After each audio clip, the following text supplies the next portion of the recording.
கூட்டிகிட்டு போகிறாங்க. கூட்டிகிட்டு போயிட்டு சோஃபாவில் உட்கார சொல்லி உட்கார வைக்கிறாங்க. அதுக்கப்புறமா சந்தோஷமாக பேசிகிட்டு இருக்காங்க. உன் பேர் என்னம்மான்னு சொல்லிட்டு கேட்க, என் பேர் பூமின்னு சொல்கிறாங்க. என்னது அண்ணா சொன்னது வந்துட்டு வேதானில் சொன்னார் அப்படின்னு பூமி சொல்ல, ஆமாம் என்னோடய ஃபுல் நேம் வேதா பூமி, என் வீட்டில் எல்லாம் பூமி பூமின்னு தான் கூப்பிடுவாங்க, அதனால தான் அப்படின்ற மாதிரி சொல்லி சமாளிச்சிடுறாங்க. சரிம்மா அப்படின்னு சொல்லிட்டு இருக்காங்க. அப்புறம் அவங்க பையன் குகுன்னு கால் பண்ணி இந்த மாதிரி லேட் ஆகுமா, நான் ஆஃபீஸில் லேட் ஆகும் அப்படின்னு சொல்லிடுறாங்க. சரிப்பா டான்ஸ் டீச்சர் வந்திருக்காங்கன்னு சொல்ல, சரிம்மா உங்களுக்கு ஸ்டே எல்லாம் நீங்கள் பார்த்துங்க, நான் கொஞ்சம் வரதுக்கு லேட் ஆகுன்னு சொல்கிறாங்க. அப்புறம் நீ டீச்சர்கிட்ட பேசுன்னு சொல்லுவாங்க. இவங்க வாங்கி பையன்கிட்டே ஹலோன்னு சொல்கிறாங்க. டீச்சர் எங்கள் தங்கச்சி பூர்ணி வந்துட்டு கொஞ்சம் இது பண்ணுவா, அவள் பண்ண மாட்டா, அவகிட்ட கொஞ்சம் ஸ்ட்ரிக்டாக இருந்தால் தான் வந்துட்டு நீங்கள் சொல்கிறத கேட்டால் ஒழுங்காக இது பண்ணுவா, கொஞ்சம் அப்படியே இருங்க அப்படின்னு சொல்லிடுறாங்க. சரி ஓகேங்கிற மாதிரி சொல்லிடுறாங்க. அதுக்கப்புறம் பார்த்திங்கன்னா என்ன டான்ஸ் சொல்லி தருவீங்கன்னு சொல்லி கேட்க, பரதநாட்டியம்னு சொல்கிறாங்க. என்னது பரதநாட்டியம், அதெல்லாம் எனக்கு வேணாம், நாட்டியம்லாம் எனக்கு வந்துட்டு சால்சா தான் வேணும்னு பூர்ணி சொல்ல, இதெல்லாம் ஒரு இதுவாக அது அவுட்டேட்டடு அப்படி இப்படின்னு பூர்ணி சொல்கிறத கேட்டு செம்ம டென்ஷன் ஆகிடுறாங்க. நம்ம பூமி என்ன நினச்சிட்ருக்கோம், உனக்கு என்ன தெரியும் அந்த கலையை பற்றி அப்படி இப்படின்னு அவங்க பெருமையாக சொல்ல ஆரம்பிக்கிறாங்க. சூப்பர் டீச்சர், இதில் கூட இப்படி தான் சொல்லி புரிய வைக்கணும். பூர்ணி இந்த பேர் நீ இதை தான் கற்றுக்கணும், நான் கற்றுக்குறேன் வேணான்னு சொல்ல, ஆனால் சால்சா கற்றுக்குறேன் அப்படி இது வேண்டாம் அப்படின்னு சொல்கிறாங்க. அதெல்லாம் முடியாது, நீ உங்ககிட்ட இந்த நடனத்தை தான் கற்றுக்குற, அவ்வளோதான் சொல்லிட்டேன், முதல்ல போய் டீச்சருக்கு அவங்க ரூமை மேலே அப்படின்ற மாதிரி சொல்லிடுறாங்க. உடனே பூர்ணி வேணுமே பூமியை மாட்டி விடுறதுக்காக மேலே போய்ட்டு லாஸ்ட் ரூம் அப்படின்னு சொல்லிடுறாங்க. நேராக வந்துட்டு பூமியை அந்த ரூமுக்கு போகிறாங்க. பார்த்தா அந்த ரூம் வந்துட்டு நம்ம ஹீரோ குகனோடதே போய் அசந்து பார்த்துட்டு இருக்காங்க. கண்ணாடி இது எல்லாத்தையும் பார்க்குறாங்க. அப்புறம் பாத்ரூமில் போயிட்டு எல்லாத்தையும் இது பண்ணி பார்த்துட்டு இருக்காங்க. ஷவரெல்லாம் ஆன் பண்ணி விளையாடிட்டு இருக்காங்க சந்தோஷமாக. இன்னொரு பக்கம் இங்கே பார்த்திங்கன்னா நம்ம மீராவோட பொண்ணுங்க 2 பேரும் ரூமில் இருக்காங்க. எனக்கு என்னமோ அத்தை வந்துட்டு வேணும்னே பண்ணுறாங்களோன்னு தோணுது, உனக்கு இந்த உள்ளூரில் பார்த்து ஏதோ ஒன்று வந்ததை தள்ளி விட்டுலான்ற மாதிரி பண்ணுறாங்களோன்னு தோணுது அப்படின்னு சொல்ல, அப்படியெல்லாம் இல்லை அத்தை என்னை வெளிநாட்டுக்கு அனுப்பிச்சிட்டு அவங்களால இருக்க முடியாதுன்னு சொல்லி எனக்கு ஃபீல் பண்ணி அழுதாங்களே அப்படின்னு சொல்கிறாங்க.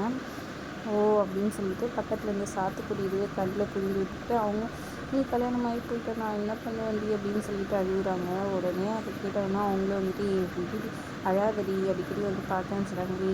இந்த மாதிரி சும்மா டூப்ளிகேட்டாக கூட அழுகலாண்டி, அழகு எல்லாத்தையும் நம்பக்கூடாதுடி அப்படின்னு அவங்க தங்கச்சி சொல்கிறாங்க. கரெக்டாக வந்துட்டு அபூர்வா வராங்க. வந்து சாப்பிட வரலையா அப்படின்னு கேட்குறாங்க. ஐயோ எல்லாத்தையும் கேட்டுருப்பாங்கன்னு பதறிடுறாங்க. சீக்கிரம் வாங்க அப்படின்னு சொல்லிட்டு போகிறாங்க. அவங்க கேட்டிருந்தா வந்துட்டு இப்படி சிரிச்சிருக்க மாட்டாங்க அப்படின்னு அவங்க அக்கா சொல்லிடுறாங்க. அப்பாடா அப்படின்னு சொல்லிட்டு போய் எல்லோரும் டைனிங் டேபிளில் உட்காடுறாங்க. அப்போ சிக்கன் குழம்பு வைக்கிறாங்க. எனக்கு 2 பீஸ் வேணும் அப்படின்னு சொல்கிறாங்க. அவங்க அத்தை எல்லாருக்கும் பரிமாறுன்ற மாதிரி சொல்லி பரிமாறிட்டு இருக்காங்க. ஆனால் கரெக்டாக இவங்களுக்கு மட்டும் எதுவுமே வைக்க மாட்டேங்கிறாங்க. ஐயோ அப்போ உண்மை தான் போல இருக்கே, அப்போ அத்தை நம்ம சொன்னதெல்லாம் கேட்டுட்டாங்க போல இருக்குன்னு யோசிச்சுட்ருக்குறாங்க. எதுக்காக அவளுக்கு மட்டும் சிக்கன் வைக்கல, அவள் ஆசையை கேட்டாலுன்னு எல்லோரும் கேட்க, அவள் படிப்பில் கொஞ்சம் மந்தமாயிட்டா, இது நான்வெஜ்ஜெல்லாம் சாப்பிட்டா சரியாக படிப்பு வரதான், அதனால தான் அவளுக்காக ஸ்பெஷலாக வெண்டைக்காய் பண்ண சொல்லிட்டு வந்தால் வெண்டைக்காய் சாப்பிட்டு வேறு இல்லை அப்புறம் சாப்பிடுன்னு சொல்கிறாங்க. இப்போ நல்லா கேட்டுட்டாங்க, அதனால தான் இவ்வளோ நம்ம மேலே டார்கெட் பண்ணுறாங்கன்றதை அவங்க புரிஞ்சுக்கிறாங்க. அதுக்கப்புறம் பார்த்திங்கன்னா இவளோட ரூமை கூட நான் மாற்றிடுறேன், என் ரூம் பக்கத்து ரூமில் இருக்கணும், அவளோட கான்சன்ட்ரேஷன் வேறு எதுலேயும் யோசிச்சுட்ருக்குறா, அதனால் இவளோட கான்சன்ட்ரேஷன் மொத்தம் படிப்பில் இருக்கணும்னா என் பக்கத்து ரூம்லேயே இருக்கட்டும், அப்போ தான் நான் அவளை அப்பப்போ கண்காணிக்க முடியும் அப்படின்னு சொல்லிடுறாங்க.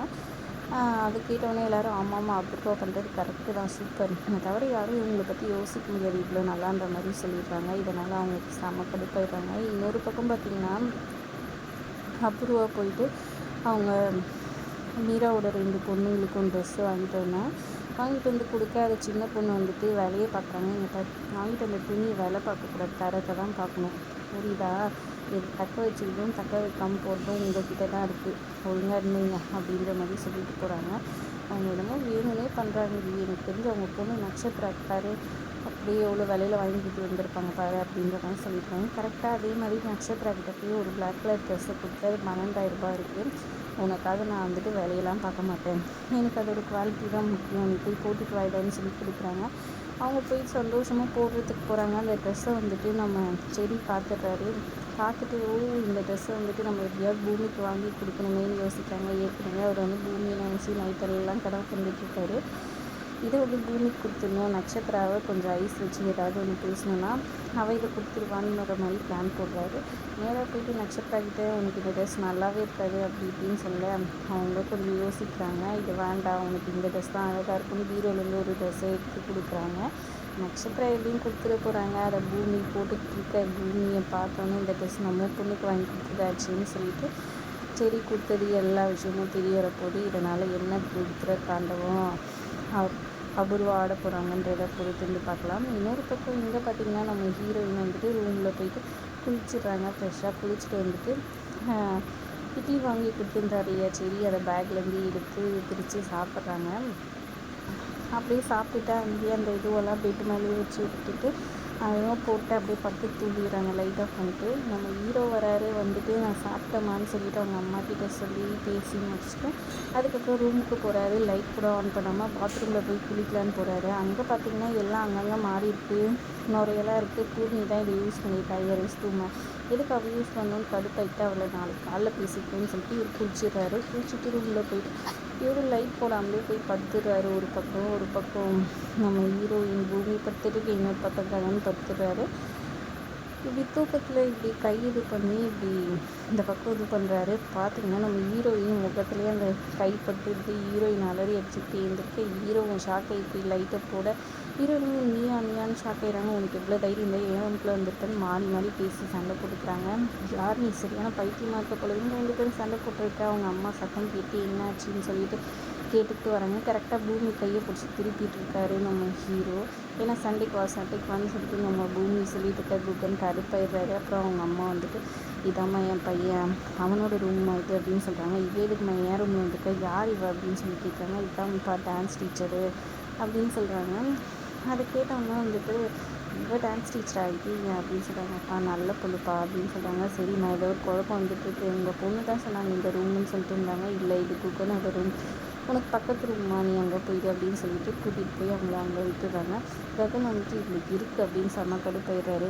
மறுநாள் காலையில் ககன் தூங்கிட்டு இருக்கிறாரு. இங்கே பூர்ணியை கூப்பிட்டு டான்ஸ் ப்ராக்டிஸ்க்காக வந்துட்டு பால்கனி கிட்டே நின்றுட்டுருக்காங்க. நம்ம ஹீரோயின் பாட்டு கூப்பிட்டு அப்படியே அழகாக டான்ஸ் ஆடிருக்காங்க. அந்த சத்தம் கேட்டு நம்ம ஹீரோ எழுந்து வராரு. ஹீரோயின் டான்ஸ் ஆடி கற்றுக்கிட்டு இருக்கிறத பார்த்து அப்படியே ஷார்ட் ஆகி அப்படியே ரசித்து பார்த்துட்டு இருக்காங்க.